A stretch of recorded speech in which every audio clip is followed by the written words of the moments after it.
Okay, the time is 7:01 a.m., July 22nd, 2025. This is how it is almost every day. It's been a little bit better with the poisonous gas. Today is more intense, but as I had priorly stated, they will gas and gas and gas me until I walk out the front door. It has started to happen. I had to wait 6 minutes and sit silently before I reported this last poisoning. So subtract 6 minutes from 7:01, around 6:53 a.m. All right, is when I finally made it back into my room, and it had happened within 5 minutes of that. So around 6:47 a.m. at that time of the morning, my room filled up with more poisonous gas. There's different poisons. This is more of a incredible pain, and this poison, it's nothing but poison, and it affects your abdomen and you feel so sick. It's not the bone fracture gas. That's even worse. But I don't know the gases. I'm just measuring it by the pain and sickness. I'd rather not shriek in pain. That's why I call bone fracture gas bone fracture gas.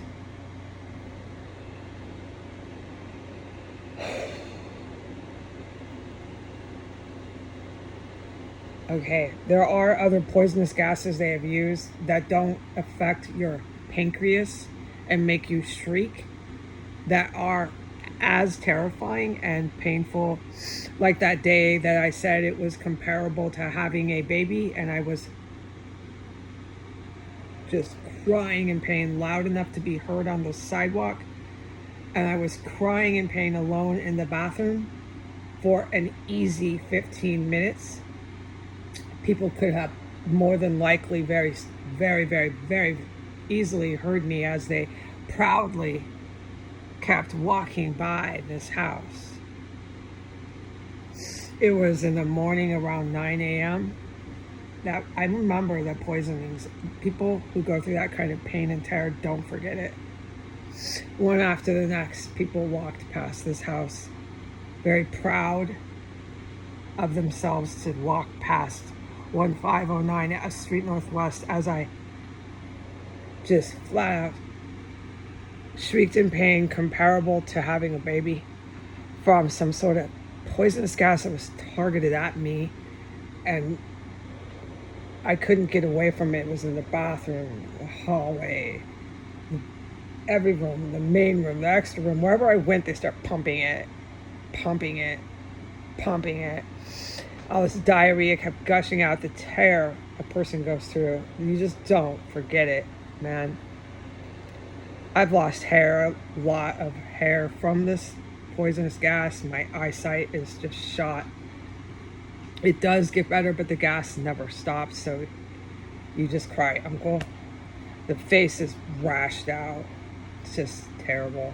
What else? Oh yeah, bleeding gums. Just every fucking symptom, and they just don't stop using it. So when I went out there, okay, racing to the bathroom from, like, I call it cyanide. There's not, like, folks, people out there who might hear this, it's poison. There's nothing else that it is. You know, it's just pure rat cyanide poison, and they made it into some sort of breathable gas. And oh my God. And they pump it when they want, and you can come back and they'll start pumping it again, and you can come back and it won't be there until they decide to start pumping more. That's how it works here. So when I went out there on this, I'm losing track of how many times I'm being poisoned. That's why I'm recording it and documenting it, and I have a very big green light to do it. But this poison that I'm documenting, I had to wait about 6 minutes, sit really silent in my chair and wait to report it, which gave me time to recover from the fucking pounding, just throbbing pain that my abdomen goes through after being exposed to that highly toxic of a gas, and I'm gushing it all out through my intestines in diarrhea. It comes out as diarrhea. So my abdomen goes through total physical shock, and I go through adrenaline because of the tear and the pain.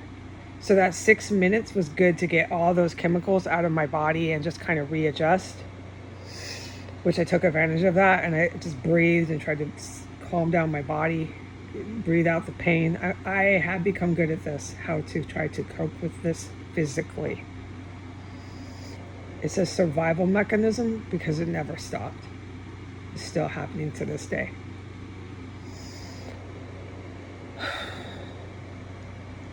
Okay, so when I went out there, it was everywhere. It's everywhere in the house. It's in my main room. I raced through the extra room so I couldn't stop to notice if it was in there. When I went and opened my door, I became so sick after taking one step in that hallway. I said by the time I was racing to the bathtub, by the time out loud to myself, by the time I got to the bathtub, I said, oh my God, it's out here. So bear with me as I try to describe this. I'm sick of doing that. I was sick enough in here that I had to race, and I just described all the pain, and I felt all that. Sickness and pain is bad enough. I step out there, it's twice as bad within 1, 2, 3 seconds. It's so strong in the air, in the hallway, everywhere. I didn't run down and round. I'm running to the bathroom, but you figure it's everywhere here in the house. Floor 3, floor 1, it's on floor 2. It's every fucking where. And I raced, and so by the time I'm gushing all this poison out of my body, you can just feel it. Your abdomen and everything I just described is 2 times worse because you know it's out there. You're in a massive amount of fog, gas, whatever this is, of it is everywhere in the house now. And just gushing is what I did. Oh, it was horrific. My body feels weak. My voice wants to tremble. I will gather myself by the grace of God, and I will walk on foot all the way down there. But they are really, really doing me in today. I'm be incredibly tired by the time I ever make it to that courthouse. At the rate we're going with poison,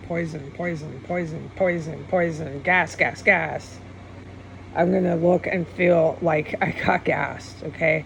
And when I get there, God, this is just so sick how these people treat you at the courthouse. But they gave it up, okay? We're in a terrorist cell. It's all through the courthouse. It's like a network. Remember how I explained that? And then in that courtroom, you're in it. That's them. Which is so cool. I never said one word, not one of those people. I have to do the same thing because they called me right back down to their terror cell. Bring her back. Allah Akbar me. You know, Allah Akbar me down there. Okay. You Allah Akbar me. Give me a shot here and try to do that. All right. And you go ahead and Allah Akbar me, man, in your fucking Muslim terrorist courtroom, because I know what I'm walking into. Oh my God, did they give it up? You should. I can't fucking talk about it. Talk about being fucking proud of yourselves, man. And making it so fucking obvious. And so proud of yourselves that you fucking have the balls to do it again. And you did. And I'm on my way back. I wonder if they'll be as proud and obvious. Probably. Because these are scumbag people. Trash cockroaches. That think they're really, really powerful. That have no respect for life. You have that antisocial personality type. Which is criminal. They're criminals. Habitual, and they think they're on a power trip. So trust me, you wish I could tell you on the internet. I can't. What the fuck I witnessed the first time I went to the courthouse. You wish. Well, I'm on my way back. Okay? I'm going to witness it all over again. I'm really actually looking forward to that. So what I film is one thing, dude. You don't see nothing. I know that I can't do that. That's what I'm talking about. That's what I'm talking about. So I'm on my way back. I'm starting to recover from the poison. I needed to report how it's everywhere in this house. And I'm going to get there.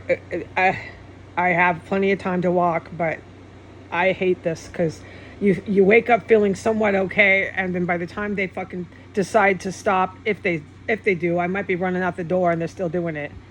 You feel like such shit, dude. But don't forget, this is rat poison, some sort of fucking poison they use on people in the penitentiary to give them death sentences. This is some sort of fucking deadly shit. I'm not supposed to be going diarrhea, and I'm certainly not supposed to be showing up at that courthouse. But see, these criminal, habitual, antisocial personality, just cockroach people have yet to ever learn that. They're still gassing me. Can you fucking believe this? That's what I mean. These people are not intelligent enough, no matter how much they know law and sit there at that bench, to possibly be strategizing this. And if the person who's strategizing this and sending these orders out has not comprehended that this gas does not kill me, how the fuck is any one of these people still functioning in society? What I think is there's some group of individuals that knows I don't get sick by this gas, but they're using everybody down the chain, from the highest command next to them all the way down to these cockroaches at the courthouse. They're using them. They're all just pawns. And they're using me as a pawn. I wouldn't do that. I would not use any individual as a pawn, thinking that you had the advantage and that you were smarter or in a better situational advantage point. I would not use anybody who keeps walking through gas and claims Jesus instructs her every move. I wouldn't try to use that one as a pawn. I would consider, what is this Jesus? Why don't you try to play Jesus as a pawn, not me? I would approach it like that. I don't think anyone here is a big thinker, is my conclusion. I don't think anyone in this terrorist network is too high on the IQ train. Okay, so I'm going to recover from this poisoning, report it. I'm going to wash up, and I'm going to march on down there in my chemical weapon. You can see what I mean by just soaked in this gas stuff. Soaked in it. It soaks up onto the paper, and it soaks up onto any cloth. I'm going to walk down there. I have no fucking clothes. I have no fucking possessions. I'm wearing my Aldi bag as a purse. And I'm going to show up because they summoned me. Goodbye.